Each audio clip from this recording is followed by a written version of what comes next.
Is it too much to ask for storylines? Is it too much to ask for character development? Is it too much to maybe lessen a bit of the moments and actually give us storylines with actual payouts? Seems that way in the year 2026 in the WWE. And do not expect any sort of loyalty just because you've been in the company for a while. Ladies and gentlemen, welcome to another exciting episode of Simon Says Wrestling. Hit my music.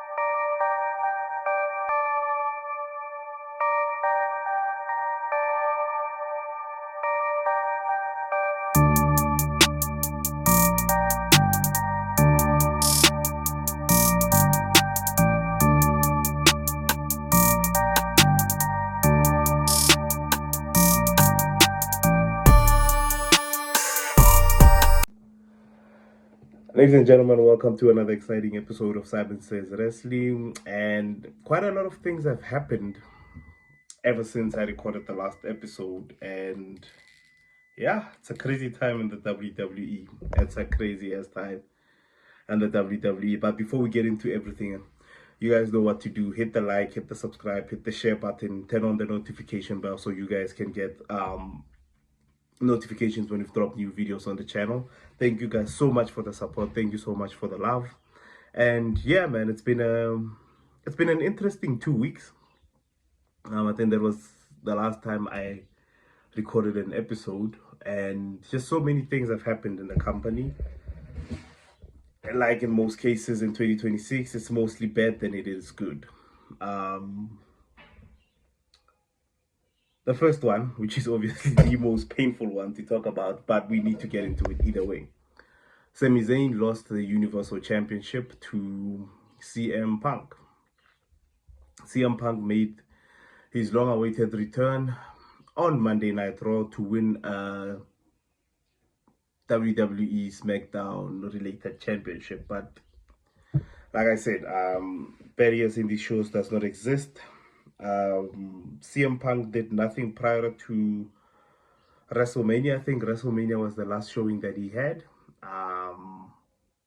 Lost the title to Roman Reigns, went on a bit of a, I would say, vacation or holiday. I'm guessing to basically just recoup himself and then recover. It has to be difficult to trying to catch up for 10 years of missed time with the WWE. And I'm assuming he went to take a break, came back in his hometown of Chicago to reclaim the Universal Championship from Sami Zayn, who had the championship for 9 days. That's how long Sami Zayn's title reign lasted. It was 9 days. I don't know what we're doing. He won it at he won it at Night of Champions in Saudi Arabia. After winning it from Cody Rhodes in a triple threat with Gunther, he was scheduled to face Cody Rhodes on Monday Night Raw in Chicago because, yeah, Cody Rhodes needs to be back in the title picture after defeating Jey Uso. Two people who didn't win, who got pinned at Night of Champions, somehow managed to get themselves in a #1 contenders match. But yeah, here we are. Cody Rhodes was fortunately attacked by Gunther at the beginning of Monday Night Raw, which gave us Sami Zayn fans a bit of hope to say that, oh, okay, they might actually not be taking the title off of Sami Zayn.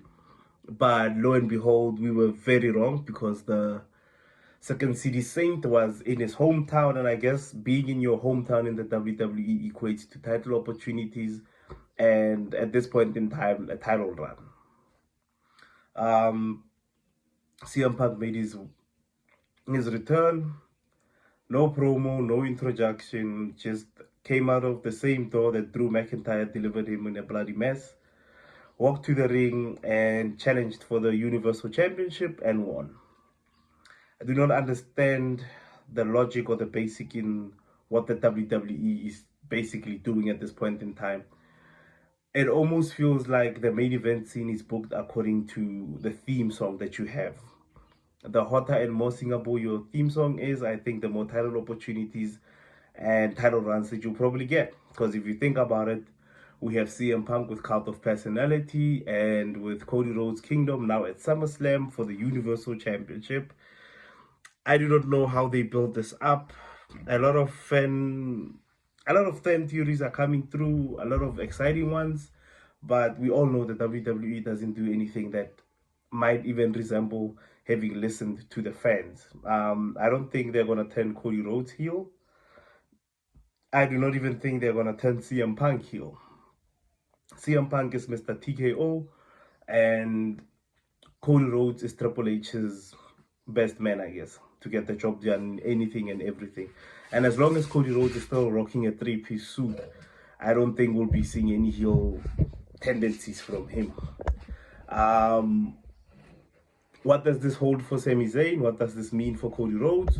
Cody Rhodes was attacked by Gunther, and having been attacked by Gunther, Gunther made it very clear that now Sami Zayn doesn't need to worry about Cody Rhodes, because Cody Rhodes at this point in time is just not Sami Zayn's problem, it's now Gunther's problem.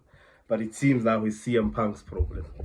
And it always gets so confusing to try and pull Cody Rhodes into so many feuds at the same time. Cody Rhodes will involve himself in a feud with Nick Aldis when he himself hasn't even respected Nick Aldis as a manager. It's just so weird. It's just so weird when they try to stretch out Cody Rhodes so much, and we all know that it's gonna take more than just storyline to basically give an edge or character to Cody Rhodes. So yeah, there's that whole conundrum where with the Universal Championship, and they're trying to make it as big as possible for SummerSlam, but looking at what the ticket sales are saying, it's saying a completely different story. So Sami Zayn is obviously being screwed. I don't think he's gonna get a rematch at the title. I do not think he's gonna be eligible to be in the main event picture anytime soon, because the company is run by a bunch of safeguards that would rather take the safest option and not break the mold, but stick to what they know. So yeah, we'll start with that scenario.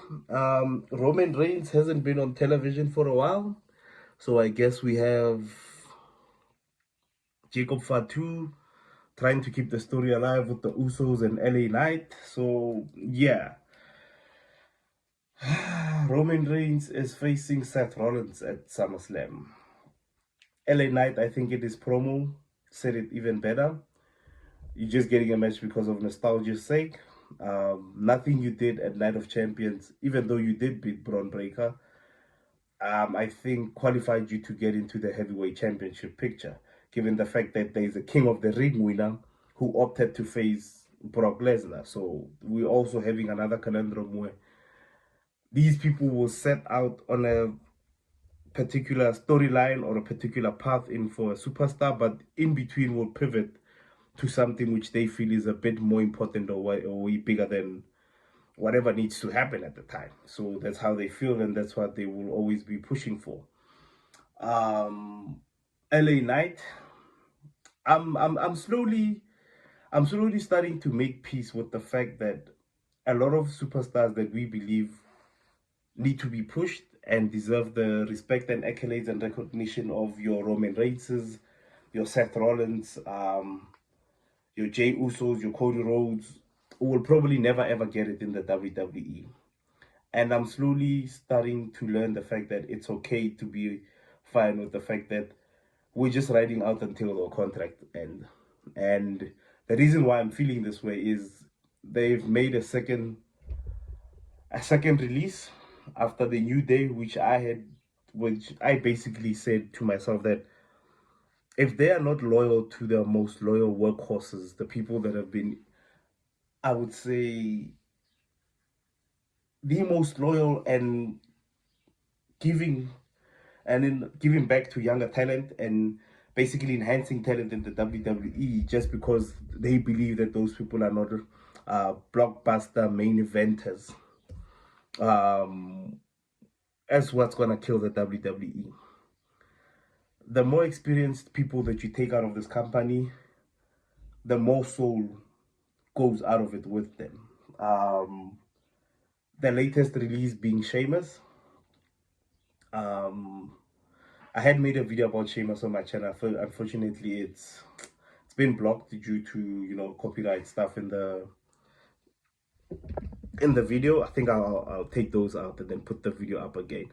But yeah, at the end of the day, there's no loyalty in the WWE and there's no value in legends, so it seems. With the New Day, it was a spit in the face. With Sheamus, now it's just a backhand across the face. Because how on God's great good earth do you let Sheamus go as a talent? How do you let Sheamus go and walk away into another company when everything and anything that he has done for the WWE has been an absolute gem? This man has featured in some of the greatest matches, some of the greatest tag team matches that you can ever think of, and probably one of the hottest WWE superstars to make a debut the way that he did. I don't think we've ever had any other superstar that debuted as hot as Sheamus did. But the family that is TKO in the WWE doesn't do well with loyalty. It does not it doesn't treasure loyalty. It doesn't treasure your sacrifices, your blood, sweat, the tears that you've given into the, like, literally. Sheamus is actually one of the most physical wrestlers that you can ever come across, and the company letting him go, and I don't think they did enough of I would say, put in enough of an effort to try and keep him. But this is what we've seen with TKO in the WWE as of late. It's a lack of effort in anything that they're doing. They're just piecing everything and anything together in hopes that it sticks, in hopes that it somehow gets recognition, gets them ticket sales, and gets them the amount of views that they believe amounts to being a superstar. So another legend gone. We lost 2 legends already. Now we've got another one that's left the company. It's becoming abundantly clear that whatever light that TKO and WWE sees a superstar in is the light that they will always keep on seeing him in that.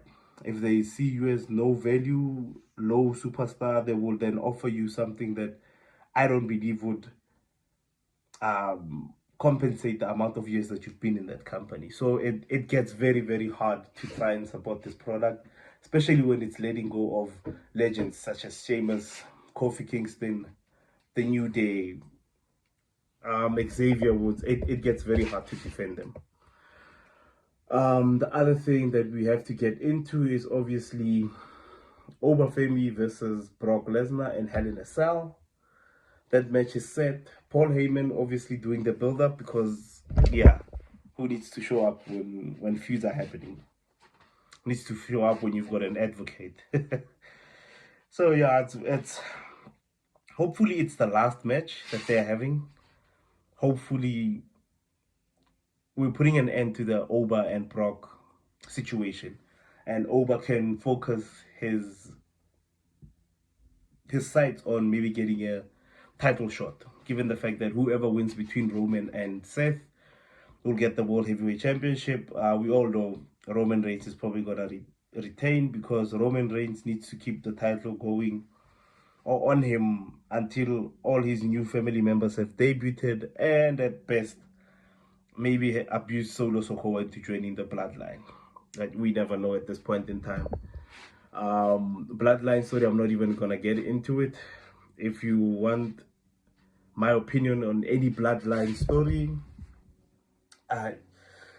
there's a ton of videos on the channel that you guys can check out about that one. LA Knight I've spoken about, Sami Zayn I've spoken about, CM Punk, Cody Rhodes I've spoken about, and it seems like we're getting Nick Aldis versus Gunther. Like I said in Gunther's previous feud with Cody Rhodes, Cody Rhodes managed to mess up Gunther's heel persona and everything that Gunther can bring to a match by basically giving him the one one-dimensional angle of coming in with lawyers and referees screwing them, which is the same story Kevin Owens came in with, Drew McIntyre came in with, and now we can add Gunther to the list. It'll be interesting to see Nick Aldis in the picture, but it's also very confusing at the same time because Gunther was never pinned in the triple threat match against Cody Rhodes, yet he was not the first person to get a shot at the Universal Championship. Sami Zayn was the former Universal Champion, and now all of a sudden Sami Zayn is nowhere near the title picture. So it's very interesting to me how the booking and how the decisions are starting to shape in the WWE. Like, as a fan, I'm starting to come to terms with the fact that our favorite superstars and the superstars that we believe deserve the recognition will never get it. They will never live up to whatever glass ceiling that has been placed on them. And the ones that we once trusted to speak for those that were voiceless have become the one thing they've always hated. It's no longer about professional wrestling, it's about moments and cash grabbing events. The more money the event can generate, there's no need for a story. Let's have that moment, let's have theme song versus theme song, and see who can kiss TKO's ass better. So there is no use in complaining. There is no use in stating the fact that people that are at the helm of what the WWE is now are what's killing it. I've said it a number of times and I'll continue to say it. Our current champions are not fit to be champions that can build superstars, build legacies. They're only basing it off of what they've done in the company previously. Take it how you want to take it. You can always say that, no, but the people that you guys are backing up are older, a bit older. Time isn't on their side. There's no young main title holder on both shows. Roman Reigns is it's not in any means still young. Don't even get me started on CM Punk. So at the end of the day, it's a hard time to be watching the product. It's a hard time to even think of what's going through in creative because it seems like there's nothing going on there. It's just a dark room with a supercomputer that's generating moments and theme songs for people. The tag team division on Monday Night Raw is still in shambles. Tag team division on Friday Night SmackDown is a comedic act. And yeah, as much as there is a lot of bad things going on, there are some good things that are happening. LA Knight still proving to be one of the best promo workers in the WWE, despite being held down. Baron Corbin is back in the WWE, so that should add to the mid card. But if I'm being honest, I wouldn't have booked Baron Corbin in the mid card. I would have played Baron Corbin somewhere in the main title picture. But it's great to see him back in the WWE. What they're gonna do with him? Great return, no turnout.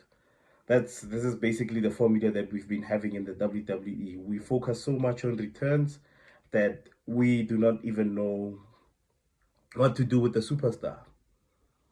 You can look at Chad Gable, just came back from one of the hottest feuds in AAA, and when you're looking at him now, cold turkey, no sense of direction, no nothing. It's just Chad Gable being Chad Gable in the mid card. It's very hard to defend and get excited about returning superstars to the WWE because you know they're gonna be misused, underpaid, underused, and mostly will never even have any sort of character development going into this.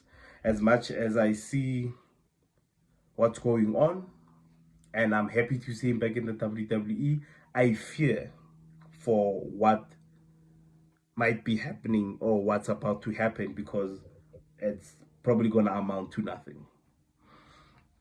Same with what they did to Matt Cardona. they're probably gonna do to Baron Corbin. And the other thing that we have, I think, going into Mania is the love story between Austin Theory and Maxine Dupree. So it'll be very interesting to see how that angle and how it affects the vision going forward. The Judgment Day, yeah, still stuck in a loophole. When that whole faction is gonna come apart, I do not know when, and I'm just hoping that it's sooner rather than later. We've been asking for it, and we still haven't gotten it at this point in time. So it gets very, very, very difficult to be watching WWE television. So yeah, you guys let me know what caught your attention the past 2 weeks. What are you looking forward to? And the next PLE, which is obviously SummerSlam. Do you guys feel that you are excited for SummerSlam? Are you eager to watch the matches that are going to happen at SummerSlam? Which one are you looking most forward to? Which one are you looking least forward to? So it'll be very interesting to get your perspective on everything. And obviously with the ticket sales being the way that they are, I think the general consensus of the WWE fans and the WWE universe is starting to show in everything these people are doing. The lack of creativity, the lack of storylines, the lack of character development, it's starting to show in the ticket sales. And I think it will be so much better. I think it will be so much better when it starts hitting them in the pocket to understand as to how much of a failure their shows have become. It's been so hard to watch a WWE product, and it gets harder every day. But we still torture ourselves, hoping and praying for the best, and they still continue to show us that what you consider the best, we don't consider at all. We've got our own moments, and we've got everything that we want to do at this point in time. So yeah, man. Not a lot of great things happening in the WWE, just lukewarm, like their storylines and superstars at this point in time. Anyway, let me know what you guys think. Comment down below. Thank you so much for the love. Thank you so much for the follows. Thank you so much for the subscribers, the likes, the guys that tune in. And if you've made it this far, it's not gonna cost a lot. Just hit the follow button. Just hit the follow button. On all my social media platforms, on X, Instagram, and TikTok. It's at Simon Says Wrestling. I think it's only on X where it's Sai, which is spelled S-I, Says Wrestling, and that's the one on X. But everything else is at Simon Says Wrestling. Thank you so much for the love. Let me know what caught your attention. Let me know what you guys are looking forward to. And as usual, Simon Says, peace.